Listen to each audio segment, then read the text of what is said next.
L'omicidio di Elisa Campeola a Moriago della Battaglia. La procura ha disposto l'autopsia sul corpo della barista, mentre gli inquirenti stanno esaminando PC e telefono del 34enne arrestato per il delitto. Siamo rimasti molto sorpresi dal suo atto, spiega la dirigente della psichiatria di Conegliano Fabrizio Biscaro, accusato dell'omicidio di Elisa. Era stato in cura alcuni anni fa presso i servizi di Pieve di Soligo. Un 24enne ha perso la vita in un incidente stradale lungo la Jesolana, Portogruaro. Gravi la donna e i 2 bambini che viaggiavano con lui. Forse una fuga di gas la causa dell'esplosione nella notte a Breda di Piave, che ha raso al suolo un'abitazione, feriti 2 anziani coniugi, grave la moglie di 87 anni. Aveva chiesto 30.000 euro all'ex compagno per non divulgare delle foto hard. Madre e figlia nel Vicentino arrestate dai carabinieri per estorsione in concorso. Zaia oggi al Quirinale con i colleghi governatori in occasione dei 40 anni della Conferenza delle Regioni. Davanti al Capo dello Stato ha rilanciato il tema dell'autonomia. DDL Zan, le parole del segretario di Stato Vaticano, Cardinale Parolin: concordo con il Premier Draghi, lo Stato è laico, non abbiamo mai chiesto di bloccare la legge. Arcigay Padova, il DDL è già stato ritoccato. Bentrovati, buonasera telespettatrici, telespettatori di Antenna 3. Sono ancora i fatti tragici di Moriago della Battaglia ad aprire questa sera l'edizione regionale dei nostri telegiornali. La Procura della Repubblica di Treviso ha infatti disposto l'autopsia sul corpo della giovane barista, mentre gli inquirenti stanno esaminando PC e cellulare del 34enne accusato del delitto. Ha inferto Elisa 20 coltellate, poi ha riposto la lama nello zainetto e si è presentato per costituirsi alla caserma dei carabinieri di Valdobbiadene, trovandola chiusa. Determinato a raccontare quello che aveva fatto, ha telefonato. La chiamata, deviata al 112, è stata ricevuta da un operatore che, resosi subito conto della gravità della situazione, ha allertato i colleghi. Si aggiungono dettagli sconcertanti alla ricostruzione dell'omicidio in riva al Piave della 35enne di Pieve di Soligo Elisa Campeol, uccisa con un coltello che Fabrizio Biscaro, 34 anni, di Col San Martino, aveva comprato la sera prima nel centro commerciale di Valdobbiadene. Si è allontanato dal lavoro alle 7:30 del mattino, martedì, a Follina, senza dare spiegazioni, senza rincasare, dormendo in macchina, passando l'indomani a comprare dei gratta e vinci al tabaccaio. I genitori si sono presentati dai carabinieri per denunciarne la scomparsa, ma quando l'hanno rivisto ieri pomeriggio era già accusato di omicidio. Il giovane è ora rinchiuso in carcere a Santabona. È stato portato ieri sera, a tarda ora, ovviamente adesso nella sezione di transito di quarantena precauzionale Covid, ed è a disposizione, come in questi casi, dell'autorità giudiziaria da cui dipende in tutto e per tutto della sua gestione. Biscaro, assistito dall'avvocato Rosa Parenti, attende ora l'udienza di convalida dell'arresto. Sotto sequestro la sua auto, il PC e il cellulare e anche la macchina di Elisa. I genitori della ragazza hanno deciso di affidarsi a loro volta a un legale, l'avvocato trevigiano Sergio Agatolio. Il pubblico ministero Gabriella Cama ha disposto l'autopsia sul corpo della giovane barista, contro cui il 34enne si sarebbe scagliato per sfogare, ha dichiarato, la rabbia che gli cresceva dentro. Ha inoltre riferito di aver interrotto volontariamente da qualche mese l'assunzione dei medicinali che gli erano stati prescritti perché lo facevano stare male. Io lo conoscevo perché anche lui è mio coetaneo ed eravamo alle medie assieme. So che tipo di persona era, una persona mite, una persona che stava nelle sue, una persona silenziosa. Non mi sarei mai aspettato che ci saremmo trovati ad affrontare una terribile notizia di questo tipo. Il sindaco ha incontrato i genitori di Biscaro, sconvolti, addolorati per la morte di Elisa, increduli di fronte al gesto del figlio. Mi hanno detto semplicemente che gli è crollato il mondo addosso, anche a loro ovviamente, perché quando sono stati convocati non si aspettavano che venissero informati, insomma, che loro figlio aveva fatto un omicidio, insomma. Ad essere sorpresi e sconvolti anche gli operatori dei servizi della psichiatria di Conegliano. A parlare è Carola Tozzini, dirigente dell'unità operativa complessa. Fabrizio Biscaro, l'omicida di Elisa Campeola, era stato in cura alcuni anni fa presso i servizi di Pieve di Soligo. Una lucida follia. Le parole di Fabrizio riecheggiano come un grido silenzioso. Ero animato dalla rabbia. Lui che era stato in cura per problemi psichiatrici, che aveva terminato il percorso, ma che negli ultimi mesi aveva dato qualche segnale, aveva compiuto atti autolesionistici.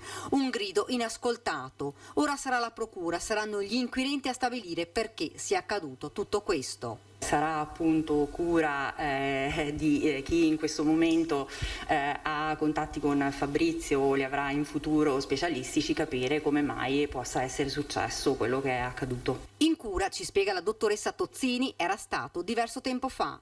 In passato è stato in cura presso i servizi dell'OC Psichiatria Pieve di Soligo del Dipartimento di Salute Mentale di Treviso. La tragedia è arrivata come un tornado anche qui a Conegliano. Vi aspettavate un atto così feroce da parte di Fabrizio?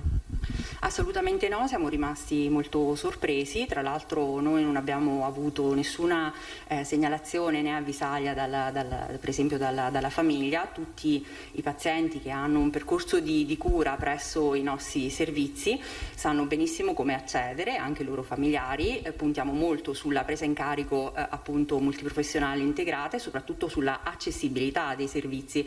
C'è sconcerto anche tra i medici, ma la dottoressa Tozzini ha voluto sottolineare una questione importante. Non vorrei appunto che passasse il messaggio anche che la patologia psichiatrica o qualsiasi tipo di disturbo, di disagio appunto dell'area della salute mentale possa essere equiparato necessariamente a un agito di questo tipo o appunto a una pericolosità. Noi, aggiunge, non abbiamo capacità di prevedibilità in alcune situazioni. I percorsi di cura possono iniziare e poi terminare. E su quanto accaduto a Moriago della Battaglia sentiamo le parole del nostro direttore Luigi Baccialli. Aveva 35 anni e ha fatto una fine orribile, uccisa senza motivo, probabilmente al suo assassino mentre implorava pietà, chiedeva anche perché si deve morire così, scelta a caso, perché di una scelta a caso si è trattato. Potevamo essere noi, poteva essere ciascuno di noi, poteva essere una signora anziana, un pensionato, una coppia, poteva essere un bambino, come è successo a Roma, dove un altro disturbato mentale aveva, come ricorderete, qualche giorno fa ucciso 2 fratellini più un pensionato, sempre così, per sparare nel mucchio, in quel caso con un'arma da fuoco, perché si era arrabbiato con il mondo e così ha pensato di sistemare i conti. È qualcosa di orribile, di raccapricciante, che lascia sgomenti, morire senza un perché.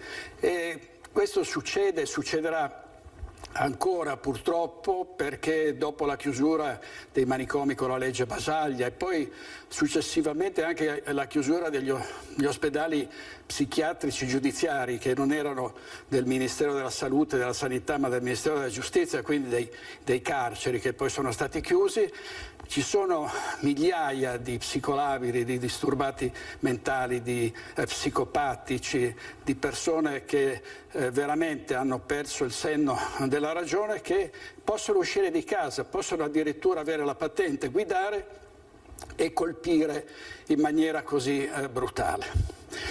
Allora noi abbiamo pensato che in un momento in cui si parla inutilmente di tante questioni, migranti, lo Ius Soli, adesso c'è il grande dibattito sul DDL Zan, che è una legge ovviamente che tende a proteggere i più fragili, i più deboli.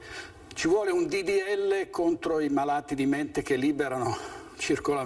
circolano liberamente, che sono liberi di uscire di casa e di fare quello che ha fatto quest'uomo coetaneo della vittima. E allora l'unica cosa da fare, e questo non è più neanche un commento, è una comunicazione di servizio. Noi come reti televisive dobbiamo e vogliamo fare un'inchiesta, fare un'indagine sul sistema sanitario nazionale e regionale in questa fase, in queste circostanze, per capire come mai queste persone sono libere di agire indisturbati. Sono migliaia di persone che sono a carico delle famiglie, perché ci sono strutture, ci sono centri di salute mentale, ci sono assistenti sociali, ci sono i comuni, ma non c'è niente di veramente organizzato, di veramente efficace per far fronte all'innalzamento di questa soglia di violenza. Quindi d'ora in poi le nostre redazioni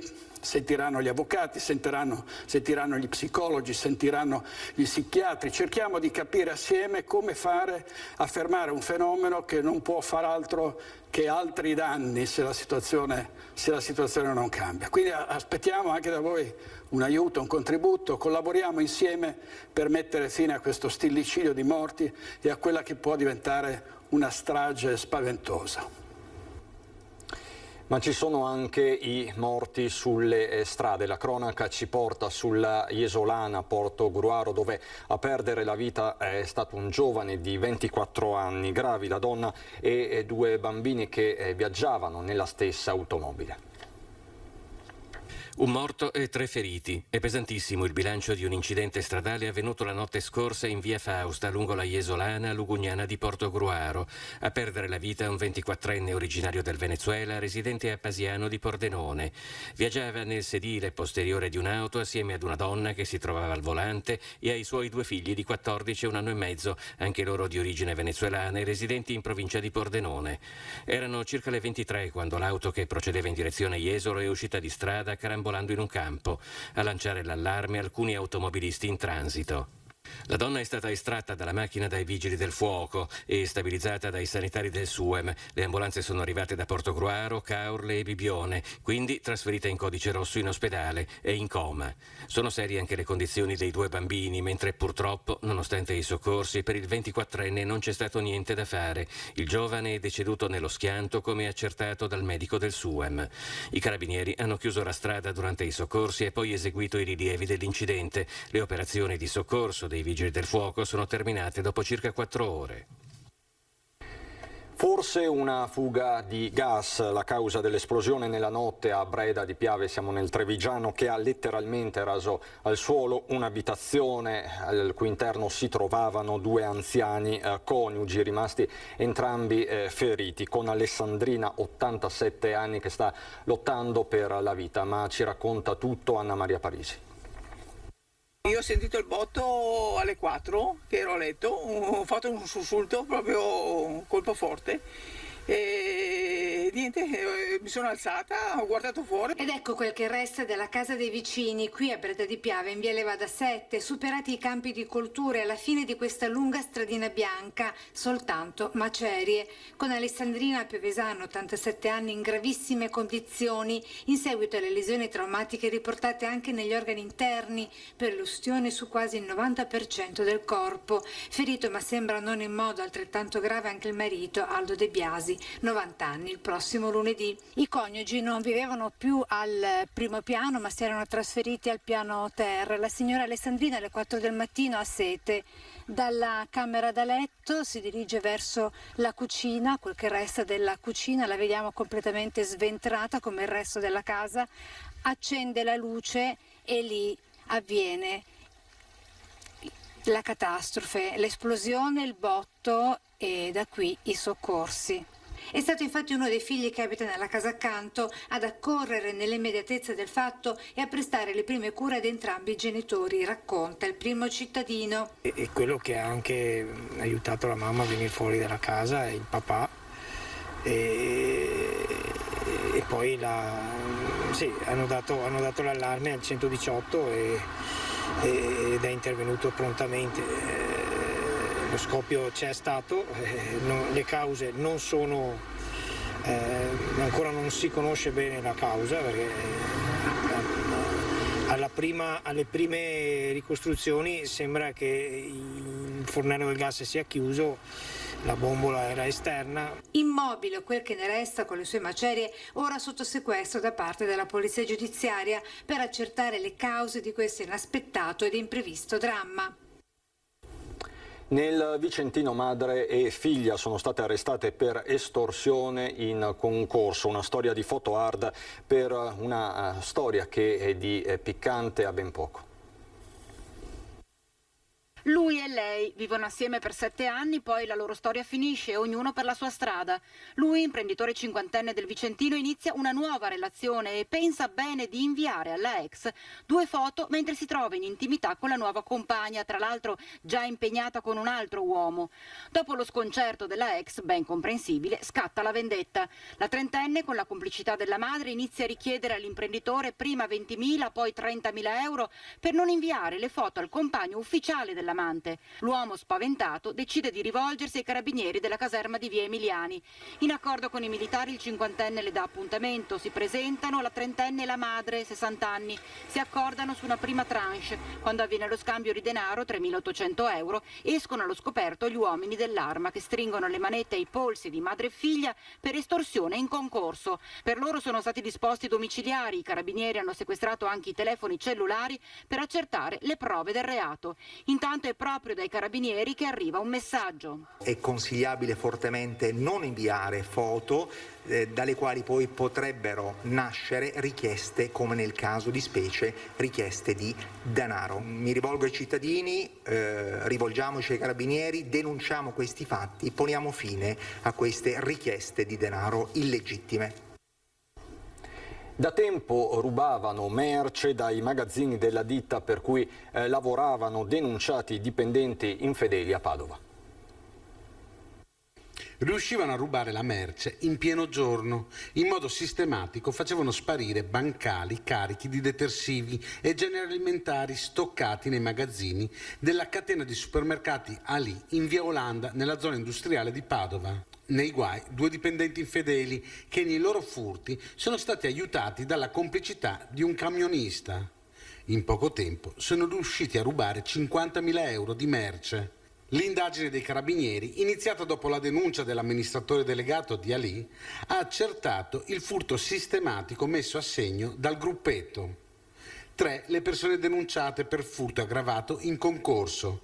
Si tratta di un magazziniere di 46 anni di Noventa Padovana, di un 60enne veneziano di Milano addetto alla guardiania e di un camionista padovano di 60 anni. La società si era accorta degli ammanchi e così i carabinieri, dopo numerosi appostamenti, hanno ricostruito tutto. I 3, approfittando dell'andirivieri giornaliero di mezzi all'interno del magazzino, riuscivano a caricare dei bancali di merce all'interno di un furgone guidato dal camionista. Sono almeno 7 gli episodi accertati di furto. Parte della merce rubata è stata trovata durante le perquisizioni dei carabinieri. Secondo quanto emerso dalle indagini, sembra che Ali non sia l'unico distributore derubato. Dalla cronaca alla politica, con la visita ufficiale di oggi del governatore Zaia al presidente Mattarella, rilanciata la battaglia autonomista.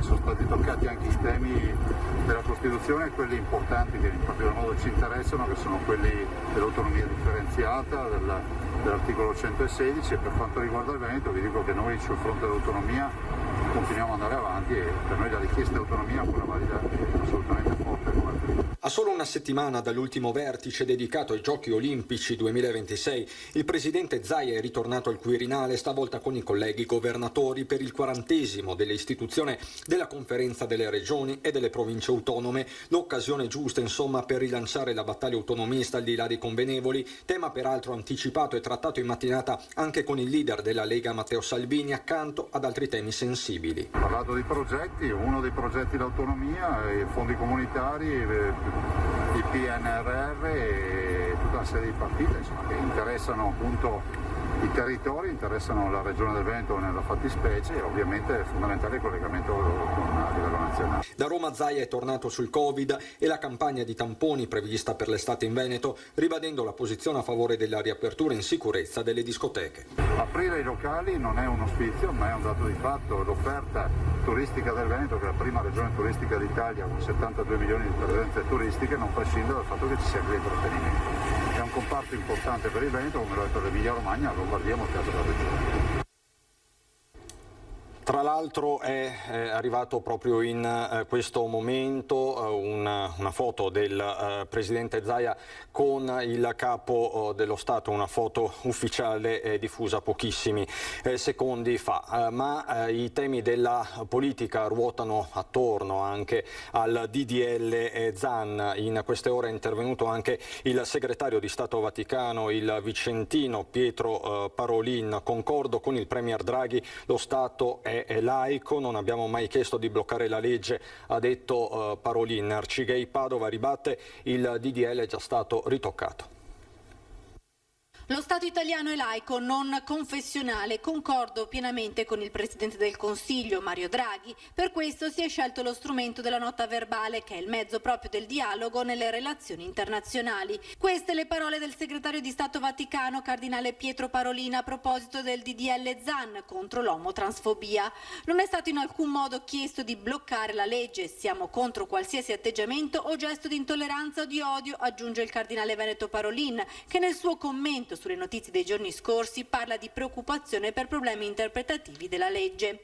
In queste ore anche il presidente di Arcigay Padova, Mattia Galdiolo, è intervenuto dicendosi preoccupato per ulteriori richieste di modifica del disegno di legge a firma del padovano Alessandro Zan. Questa legge di fatto ha già subito mediazioni, discussioni, limature alla Camera. Pertanto è dalle stesse forze politiche che adesso la stanno discutendo in Senato, perché come dire, i partiti sono gli stessi. Se c'erano delle mediazioni da fare, sono state fatte allora. Farle adesso significa andare a toccare una legge che già così com'è rappresenta una mediazione per quanto riguarda le richieste della nostra comunità. Ancora cronaca dopo la pubblicità.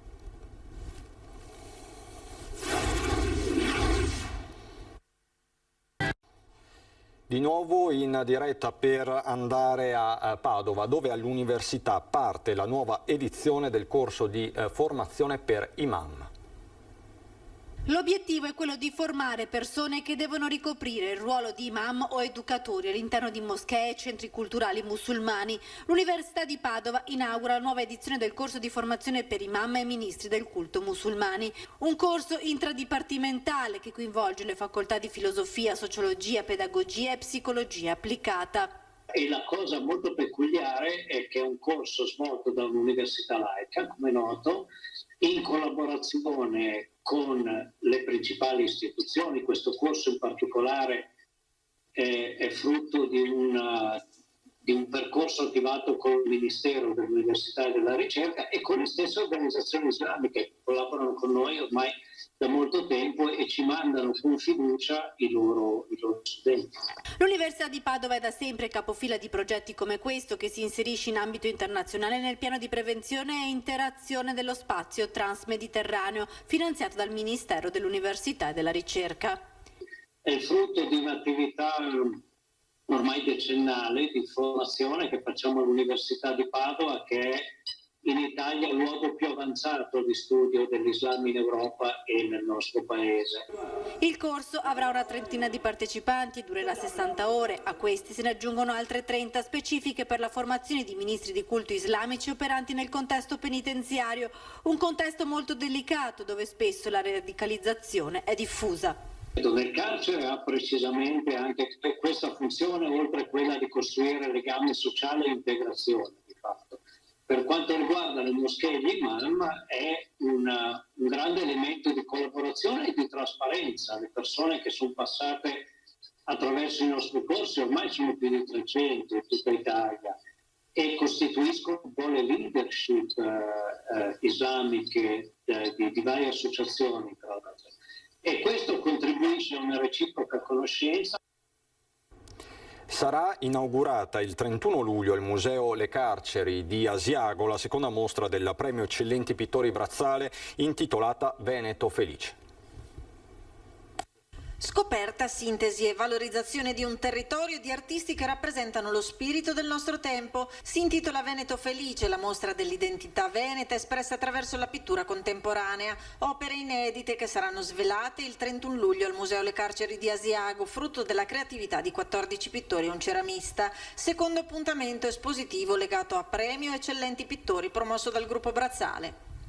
L'idea del premio è nata proprio per alimentare l'interesse verso i pittori viventi, per conoscerli meglio grazie al lavoro svolto da Camillo Langone con il suo sito Eccellenti Pittori. Noi possiamo conoscere molti di questi pittori viventi, conoscerli meglio, apprezzarli, e poi questo premio vuole essere anche un po' un momento di confronto e di stimolo, affidato a giuria di non professionisti. Veneto Felice, l'ispirazione e l'auspicio di una ripartenza anche attraverso l'arte. Lavorando con questi artisti che sono veneti o veneto limitrofi e che hanno voluto realizzare dei quadri appositamente per questa mostra e dedicati al Veneto e a uno sguardo positivo rispetto al Veneto. Parallelamente alla mostra partiranno una serie di attività collaterali. Coinvolgeranno sia un pubblico adulto che un pubblico di bambini attraverso attività didattiche, museali, attività ludiche, comunque strutturate per fascia di età e per grado di istruzione. E dal Veneto è tutto anche per questa edizione, ci sono le previsioni del tempo, buon proseguimento.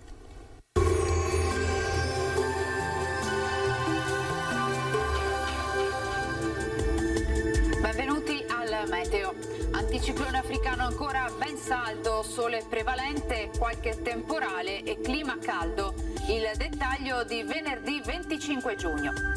Sul Veneto tanto sole su tutti i settori della nostra regione. Il cielo sarà sgombro da nubi o al massimo con qualche locale velatura. Nella seconda metà della giornata su pedemontane e zone limitrofe nuvolosità in aumento con alcuni acquazzoni, specie verso sera. Temperature in lieve calo, ma la sensazione di afa non accennerà a diminuire. Minime tra 15 e 21 gradi, valori massimi invece tra i 26 e i 32 gradi all'incirca.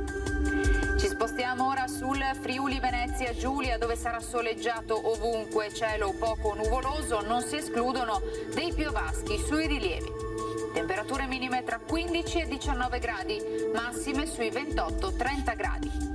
Infine ci spostiamo sul Trentino Alto Adige, dove sarà inizialmente soleggiato dappertutto, al pomeriggio occasionali temporali sui settori più settentrionali. Temperature minime intorno ai 13-15 gradi, massime infine sui 30-31 all'incirca. Dal meteo di Antena 3 per ora è tutto, grazie per l'attenzione e arrivederci.